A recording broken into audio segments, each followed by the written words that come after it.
Oiseau de passage. C'est une cour carrée qui n'a rien d'étrange. Sur les flancs, l'écurie, l'étable au toit bas.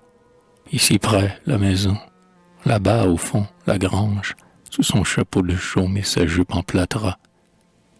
Le bac où les chevaux au retour viendront boire. Quand sa berge de bois est immobile et d'or, sous plaqué de soleil, le purin à l'eau noire, lui le long du fumier gras et pailleté d'or. Loin de l'endroit humide où gît la couche grasse, au milieu de la cour où le crottin plus sec, riche de grains d'avoine en poussière s'entasse, la poule l'éparpille à coups d'ongles et de bec. Plus haut, entre les deux brancards d'une charrette, un gros coq satisfait, gavé d'aise, assoupi, hérissé, l'œil mi-clos recouvert par la crête, ainsi qu'une couveuse en boule était croupie. Des canards hébétés voguent, l'œil en extase.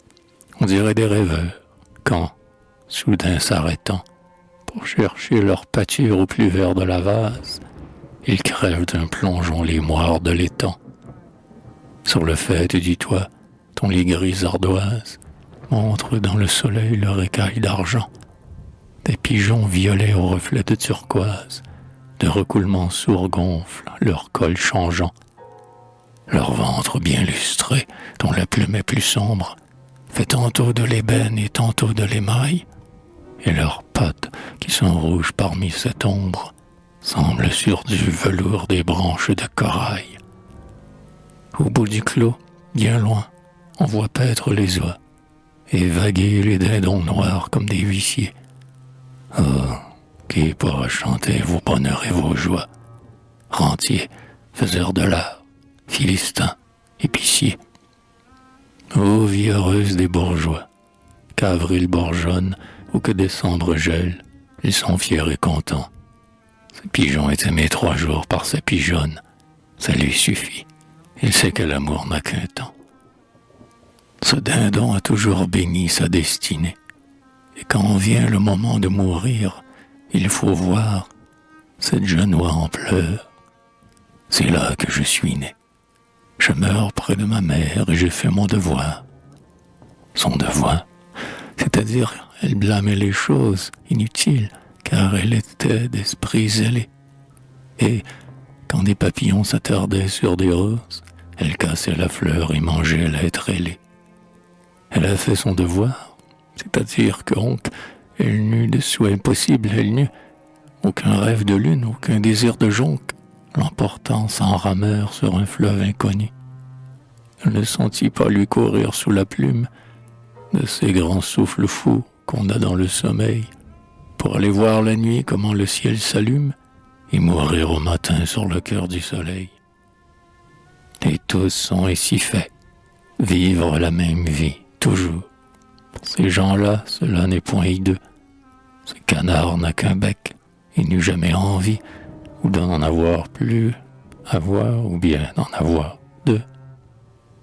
Aussi, comme leur vie est douce, bonne et grasse, qu'ils sont patriarcaux, béats, vermillonnés, 5%, quel bonheur de dormir dans sa crasse, de ne pas voir plus loin que le bout de son nez, n'avoir aucun besoin de baiser sur les lèvres, et loin des songes vains, loin des soucis cuisants, posséder pour tout cœur un viscère sans fièvre, un coucou régulier garanti 10 ans.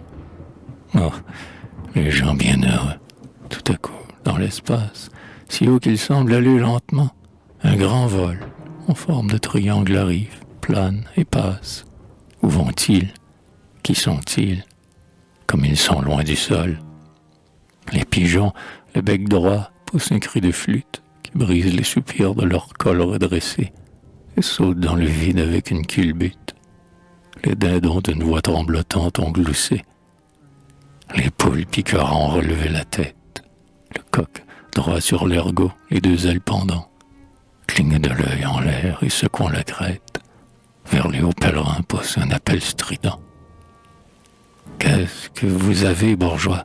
Soyez donc calmes. Pourquoi les appeler, ça? Ils n'entendront pas.